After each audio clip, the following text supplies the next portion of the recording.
Bueno, si quieres comenzamos y de todas maneras lo importante de este video es que lo vamos a retransmitir en nuestro canal de YouTube, pero que fundamentalmente esta manera de hacerlo a través de Instagram es la más sencilla para que podamos comunicarnos al mismo tiempo sin tener que desarrollar demasiadas conexiones. No sé si te Vale, parece bien y comenzamos. estupendo.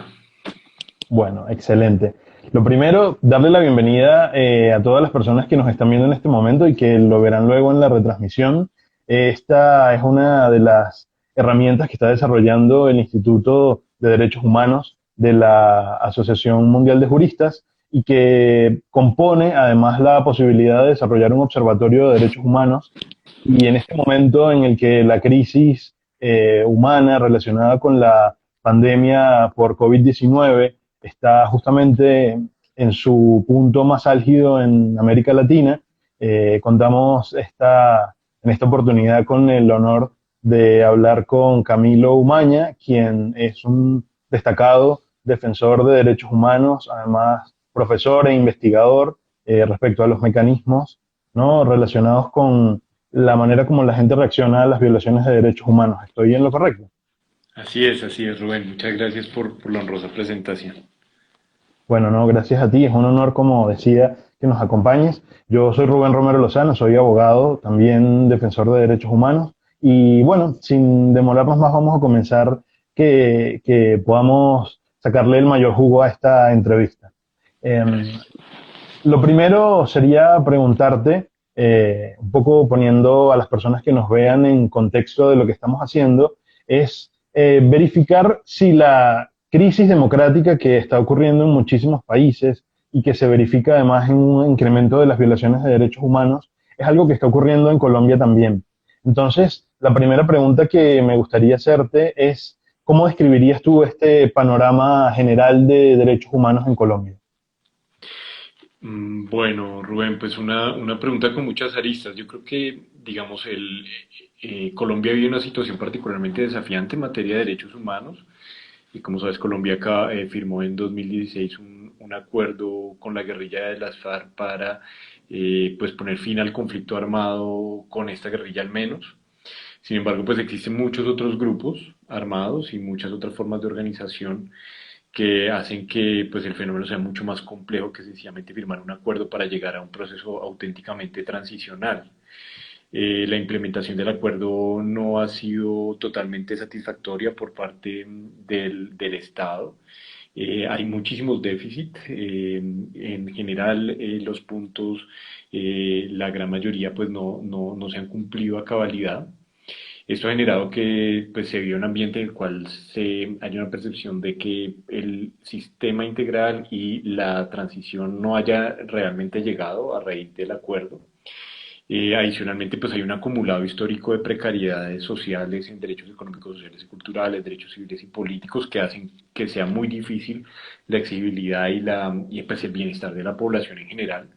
Creo que esta realidad se ha puesto muy de presente con el tema del virus, de todas las precariedades acumuladas, cómo se han realzado de una forma tan paradigmática, y el hecho de que en menos de 3 meses, pues prácticamente se esté viviendo frente a una situación de gran precariedad generalizada en los derechos, incluso pues comienza a haber fenómenos de hambre, de amplísimo desempleo. Colombia es un país pues de casi 50 millones de habitantes, y es un país de muchas regiones muy marcadas y diferentes. Esto hace que pues la situación de derechos humanos no sea vivida de una sola y única forma. Las comunidades indígenas y étnicas tienen unos particulares desafíos en la protección de sus territorios y en el sostenimiento de sus culturas, y por parte del acoso pues, de grupos armados, y también pues, la falta de protección del Estado. En las ciudades se está viendo un fuerte proceso de precarización laboral y de desempleo. El campesinado pues, ha tenido grandes décadas de desprotección, lo que ha hecho que la producción agrícola interna pues, haya sido muy abandonada. Y pues los temas fronterizos son muy difíciles. tenemos fronteras muy porosas y con grandes niveles de conflictividad. eh, y pues eso hace que el estado del país en materia de derechos humanos, como te dije, sea particularmente desafiante. Claro. Y si tuvieras que definir algunos grupos en especial situación de vulnerabilidad, has nombrado algunos, pero si tuvieras que puntualizar los que tú crees que están más afectados en esta situación, ¿cuáles crees que serían? Pues es difícil escoger uno entre tantos. En realidad, yo creo que pues la clase trabajadora pues va a estar absolutamente golpeada en las ciudades. Se calcula que el desempleo oficial está alrededor del 20%, es decir, que la tasa real de desempleo puede ser mucho más alta. Eh, Además de eso, pues obviamente la población carcelaria ha tenido un impacto diferencial porque pues en esos espacios cerrados y en una situación de crisis humanitaria y de hacinamiento muy grande ha hecho que los factores de contagio sean mucho más preocupantes y haya cárceles que haya estado pues con factores muy altos de contagio.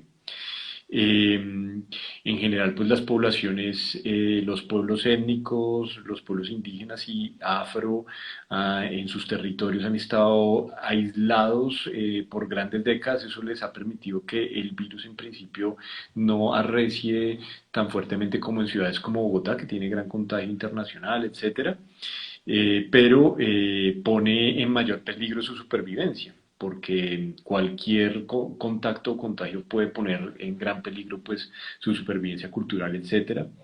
Estos pueblos además han estado rodeados por los grupos armados y acechados.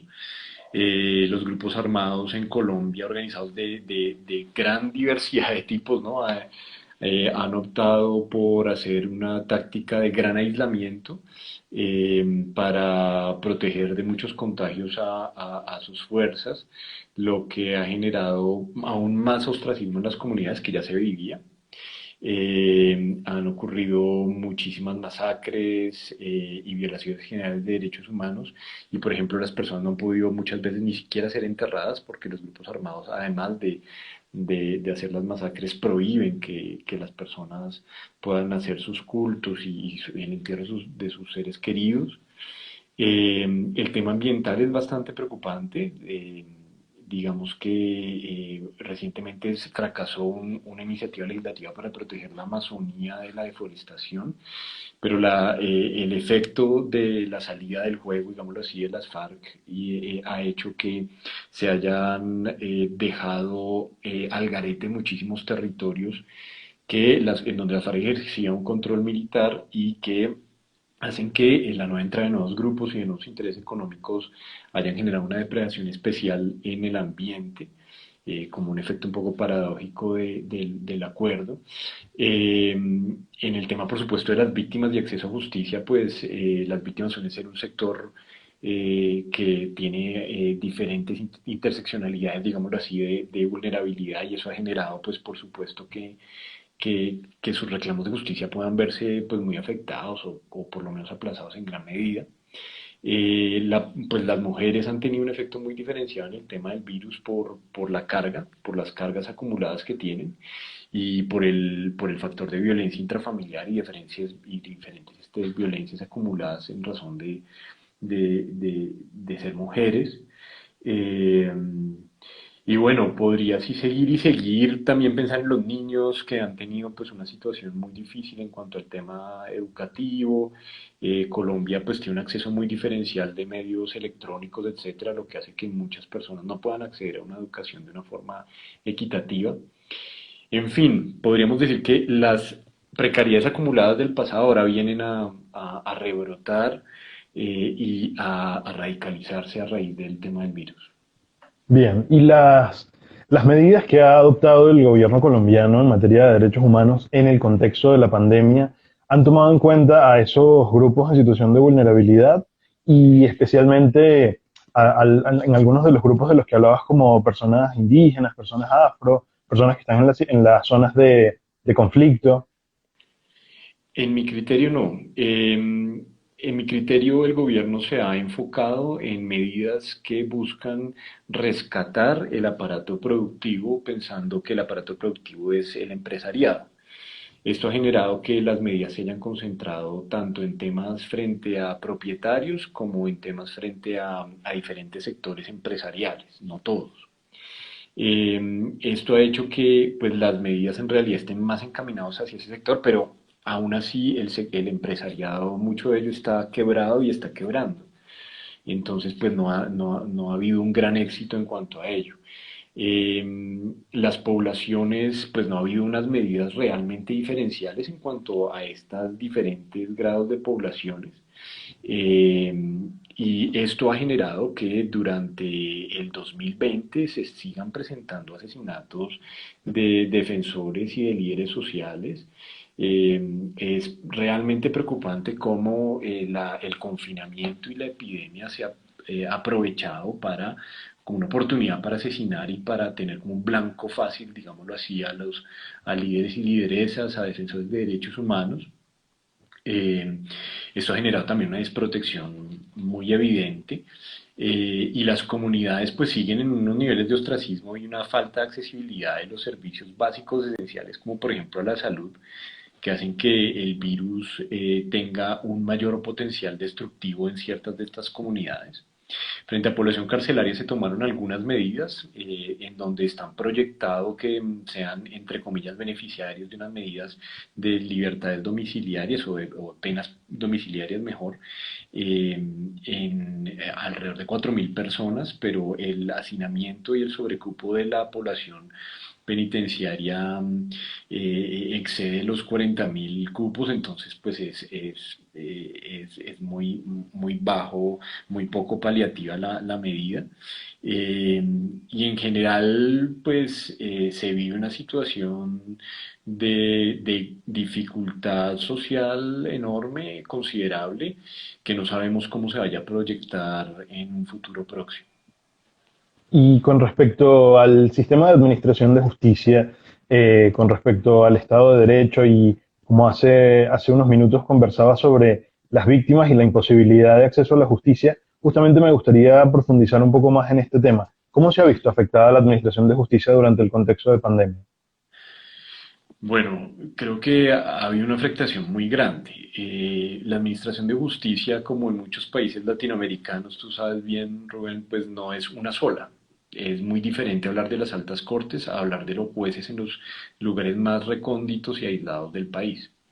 Eso quiere decir que no todos el sistema de justicia está preparado para dar un salto hacia la virtualidad o hacia sistemas a distancia. Esto implica que de por sí esa porción del aparato judicial queda relegada. Digámoslo, el aparato de justicia que estaría más apto para seguir este tipo de esquemas, que serían las altas cortes, etcétera, eh, tienen muchísimos problemas estructurales e institucionales, como por ejemplo que pues esto nunca se ha hecho, ¿no? Los esquemas de virtualización, etcétera. Esto ha generado pues que haya las cortes y en realidad el sistema de justicia cerró por el aislamiento, en gran parte del aislamiento. Eh, la Corte Constitucional ejerce control de constitucionalidad sobre los actos derivados y sobre la declaratoria de estado de excepción y sobre los decretos legislativos que produce el gobierno. Sin embargo, también el gobierno ha emitido una cantidad de otros decretos que requerirían otro tipo de revisión y que pues no hay capacidad para ejercerla y no es un control automático. Mm, Las altas cortes se paralizaron por un tiempo, el sistema transicional que también tiene un componente judicial cerró por un tiempo, congeló en general el sistema los plazos procesales, y pues la accesibilidad por parte de las víctimas es muy difícil, ¿no? Por ejemplo, una audiencia relativamente reciente, la Jurisdicción Especial para la Paz, que comprende una multiplicidad de víctimas, tenía a una víctima por videollamada, ¿no? Entonces, Mm. digamos que es muy difícil la accesibilidad de justicia, es muy difícil poder poner los problemas de justicia presentes. Y no solamente hablemos de los temas de justicia de graves violaciones de derechos humanos, sino también de otro tipo de violaciones y de infracciones, como por ejemplo los derechos laborales, derechos civiles, que están siendo pues postergados sencillamente porque los tribunales han sido cerrados, tienen un gran retraso y porque no hay un sistema adecuado para responder ese tipo de problemas. Entonces, digámoslo así, que el acceso a justicia se ha visto perjudicado. Los recursos han sido, pues los plazos han sido congelados en gran parte del tiempo de esta pandemia y, y pues eso ha generado pues que también una desprotección en la población en general y una relegación de las peticiones de historia acumulada, históricamente acumuladas sobre justicia por parte de sectores como las víctimas. Bien, y con respecto a la justicia transicional que nos comentabas, ¿podrías hablarnos un poco más de eso? Porque es un tema que quizás en Colombia es muy conocido, pero que no necesariamente en todos los países se aplica y que no necesariamente todos los países conocen. Bueno, Colombia está aplicando un sistema transicional derivado del reciente acuerdo entre la guerrilla de las FARC y el gobierno nacional. Sin embargo, Colombia ya tenía una serie de elementos, de mecanismos transicionales que se estaban dando, como un centro de memoria, como una jurisdicción de justicia y paz, como otro tipo de elementos, la ley de víctimas, en fin, que busca una reparación administrativa de las víctimas. Y pues el sistema integral ya tiene un componente netamente transicional y que se pretendía ser de gran avanzada. En realidad, en el papel es de gran avanzada. Se disponen dos mecanismos extrajudiciales y un mecanismo judicial, que es la Jurisdicción Especial para la Paz. En los mecanismos extrajudiciales está la Comisión de la Verdad y la Unidad de Búsqueda de Personas Dadas por Desaparecidas. Y, y, pues digamos que en el contexto del coronavirus, pues hubo obviamente un descenso en la actividad de estas instituciones. La JEP congeló por un tiempo, suspendió algunos de los términos. La Comisión de la Verdad comenzó a funcionar pues a distancia, pero la Comisión de la Verdad está haciendo un método sobre todo de recolección de testimonios a través de entrevistas que pues, se hace muy difícil a través de medios virtuales.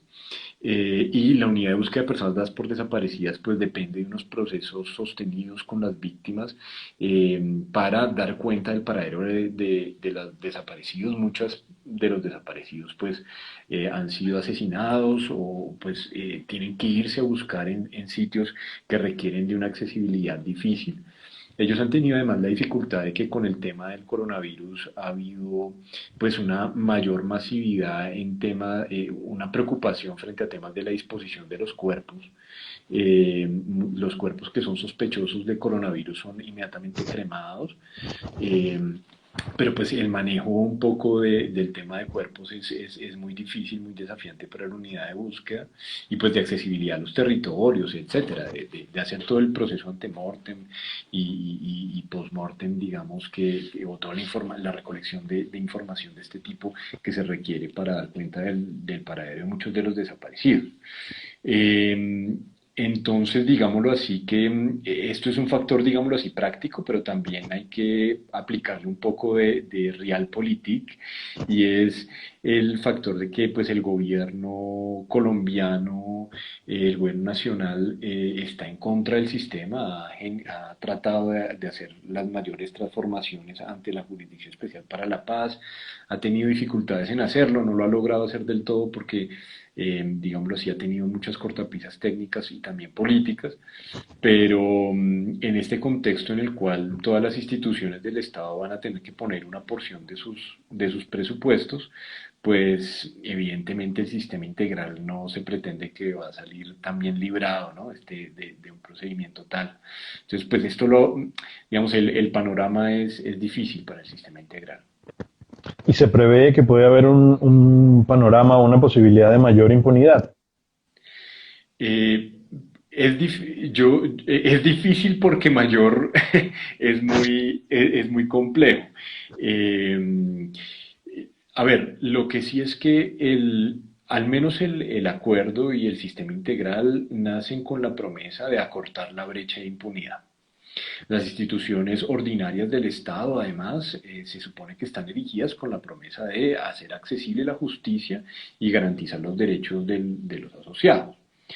Sin embargo, pues allí donde hay menor accesibilidad de justicia, menores recursos y menor preocupación política y visibilidad también de los temas de justicia, pues hay una mayor posibilidad de por lo menos no transformar esa realidad acumulada.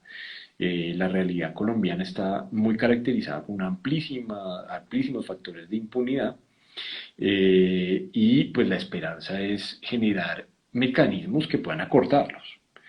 Pero pues el panorama no es aliciente en ello. Entiendo. Y con respecto a los estándares internacionales de derechos humanos, Colombia, digamos, es firmante de numerosos instrumentos internacionales, pero en tu opinión, ¿cuáles podrían ser los asuntos respecto al cumplimiento de estándares internacionales que están pendientes? Eh, pues Colombia es un país de referente, se podría decir, en consagración y en adopción de diferentes mecanismos de derechos humanos. Tenemos una técnica, digámoslo así, de acoplar muchísimas de las normas internacionales de derechos humanos al sistema nacional a través de lo que llamamos el bloque de constitucionalidad. Y en Colombia pues hay una amplísima presencia, por ejemplo, de comunidad internacional en materia de derechos humanos, de órganos de Naciones Unidas. Está además la misión de verificación con el tema del acuerdo de paz. Hay las más variadas misiones por temas de migraciones como ACNUR, el tema del conflicto armado, la oficina del CICR, la oficina de Naciones Unidas de Derechos Humanos, que es una de las más grandes del mundo, presencias territoriales del mundo. Entonces, digámoslo así, acá hay digamos, un andamiaje muy sofisticado frente al tema de derechos humanos, pero una realidad que dista mucho de ese andamiaje. Entonces, digámoslo así, que el desafío mayor es el problema de la implementación y la materialización concreta, que va de la mano pues, de una realidad desafiante, pero también de una voluntad política y del juego de los actores políticos en orden nacional, de la realidad pues del control de grupos armados en muchas partes del territorio, del factor del narcotráfico, por supuesto, y pues de estar en medio también de muchísimos intereses internacionales que hacen difícil la navegabilidad de derechos humanos del país. Eh, pero además de eso, pues sí hacen falta la adopción de ciertos mecanismos internacionales, el protocolo adicional para la Convención contra la Tortura, que pueden ser pues muy importantes y para reflejar una mayor capacidad de control y de censar la situación de derechos humanos en el país, sin duda. Mm, no obstante, pues, por muchos mecanismos que se adopten sin la voluntad política de materializarlos, pues, voy a decir algo como muy simple, y es que tantos derechos que están incluidos en la Carta Universal de Derechos Humanos, Declaración y los pactos, y uno diría que si tuviéramos gobiernos realmente garantes que se dedicaran a cumplir cada uno de ellos, prácticamente que no habría necesidad de tener 1800 mecanismos, ¿sí? Entonces, creo que ese es el desafío particular del país. Bien. Y ya para cerrar, hay una pregunta que hacemos en general para poder compararla entre los diferentes territorios, entre los diferentes países, y sería si en Colombia la crisis democrática está formando parte de la nueva normalidad, si es la nueva normalidad. En tu opinión, ¿es así? Yo diría que es la vieja normalidad, más bien. Ujú. Eh, digamos, en el 2019 vimos el paro nacional, uno de los más grandes en la historia reciente. Eh, y verificando pues las reivindicaciones sociales que se basan allí, uno da cuenta de una cantidad de reivindicaciones que vienen desde la formación misma de la República.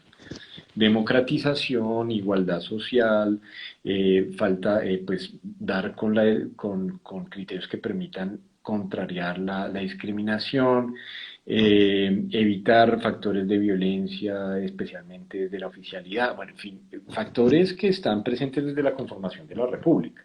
Ujú. Sin embargo, pues a eso no se da una respuesta específica.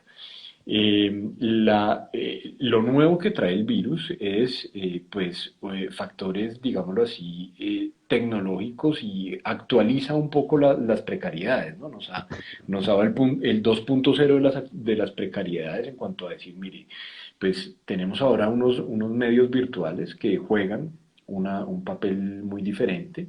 Tenemos ahora además un factor de vida o muerte que se acumula a los otros factores de vida o muerte en nuestra sociedad. Entonces no es solamente el tema de la violencia, el microtráfico, los asesinatos políticos, etcétera, sino ahora también un tema de salud que ha golpeado muy fuertemente a la sociedad. Y pues, digámoslo así, un factor de desestructuración del aparato productivo. Los gobierno tras gobierno a lo que apuntaron fue a generar grandes negocios y generar que pues, el aparato productivo fuera boyante del país, basado en esquemas muchas veces muy lejanos a apostarle por una agricultura sostenible, soberanías alimentarias, etcétera. Entonces esto genera que estemos en un mal mundo, digámoslo así, económicamente, ¿no? Y en el contexto latinoamericano, en donde se presume que va a haber la peor crisis histórica económica, pues va a ser muy difícil navegarlo regionalmente también. Entonces, pues, digámoslo así, que esta normalidad acumulada genera que estemos en un escenario en donde pues estamos arriesgando la posibilidad de salir del conflicto armado, la posibilidad de crear y generar mecanismos de paz y la posibilidad de hacer más y mejormente efectivos los derechos humanos. Bueno, ahora sí, para finalizar, me gustaría que nos dieras algún mensaje, eh, que nos dijeras si en tu rol de defensor de derechos humanos, a las personas que te escuchen, ¿qué crees que podemos hacer para que los derechos humanos se conviertan cada día más en una realidad y no solamente en letras en el papel? Viene una situación mundial de precariedad. Y es importante ser conscientes de que el hecho de ser comunidad y de afianzarnos en la fraternidad, en la hermandad, pues nos debe llevar a generar mejores mecanismos humanos de gestionar los conflictos y mejores formas de relacionarnos humanamente. Debemos poder pensar en formas mucho más comunitarias y solidarias de vida. Creo que eso puede generar una mayor y mejor vigencia de los derechos humanos. También creo que hay que pensar en que lo primero que se tiene que poner sobre la mesa para negociar tienen que ser pues los excesos de un aparato o de una forma de pensar el mundo consumista y que agote los recursos naturales y que agote los recursos humanos también de nuestra sociedad. Y pues en esa medida creo que tenemos que tratar de proteger los derechos y las conquistas sociales obtenidas por siglos, por nuestros ancestros. Derechos al salario, derechos al trabajo, derechos a la salud, derechos a la seguridad social, son derechos que fueron adquiridos por generaciones enteras y que nuestra generación mal podría pues negociar en 2 meses de pandemia. En muchos países ya se están negociando todos los derechos, ya se está diciendo, bueno, abajo las pensiones para poder sostener las empresas, abajo los salarios, es decir, una situación en la cual pues los derechos humanos tienen que estar alerta y tienen que estar contando y refrescándole a la gente la memoria diciendo, mira, para llegar a tener salario pasaron siglos, para llegar a tener vacaciones pasaron más siglos aún. No podemos rifar todas las conquistas sociales, podemos sí pensar en unos esquemas más solidarios de formas de organización social en donde haya una mejor repartición de la riqueza. Y creo que los derechos humanos tienen pendiente un tema muy importante que estaba al origen y a su raíz casi que de expresión del movimiento social, y era pues la justicia social. Los derechos humanos se comenzaron a centrar en un esquema de justicia muy retributivista y en esquemas pues muy de libertades como a ultranza sin reflexionar sobre los esquemas de justicia social. Y creo que los derechos humanos tienen una deuda para volver a dar insumos importantes en este momento histórico, para que nos vamos a pensar en, bueno, en qué consiste y qué significa la justicia social hoy en día y qué podemos hacer para lograrla, para que precisamente una crisis como esta no genere que el mundo se quebró y cerramos todo, sino que pensemos en más bien tenemos unos esquemas de responsabilidad social y de solidaridad que nos permiten aguantar como comunidad, en la cual los costos de todo esto se reparten lo más posible y protegemos en la mejor medida a las poblaciones más vulnerables. Creo que esa puede ser una pequeña idea alrededor de la pregunta que me decías. Bueno, la verdad que ha sido un honor contar con esta comunicación, que hayas podido dedicarnos este tiempo para conversar. Creo que ha sido una entrevista muy interesante y te agradezco de verdad el que hayas participado de este espacio. La entrevista va a estar colgada en nuestros medios y bueno, Genial. no sé si quieres despedirte de las personas que nos ven. No, muchas gracias al instituto porque creo que hace una labor interesantísima y a las personas que nos están viendo y que nos verán, un saludo fraterno y los mejores deseos en estos tiempos de crisis para que haya más luz. Bueno, muchas gracias por haber estado con nosotros, tanto a ustedes que nos vieron como a Camilo. Esta entrevista, en el momento en el que la vean, no tiene ningún desperdicio. Les agradecemos su compañía y que se interesen por temas de derechos humanos, porque como bien lo dijo nuestro invitado, es el momento para preocuparse por los derechos humanos, pero además para ponerse en acción, para ocuparse de los temas de derechos humanos. Muchas gracias, Camilo, muchas gracias a todos y nos vemos la próxima. Un abrazo, que estés muy bien, Rubén.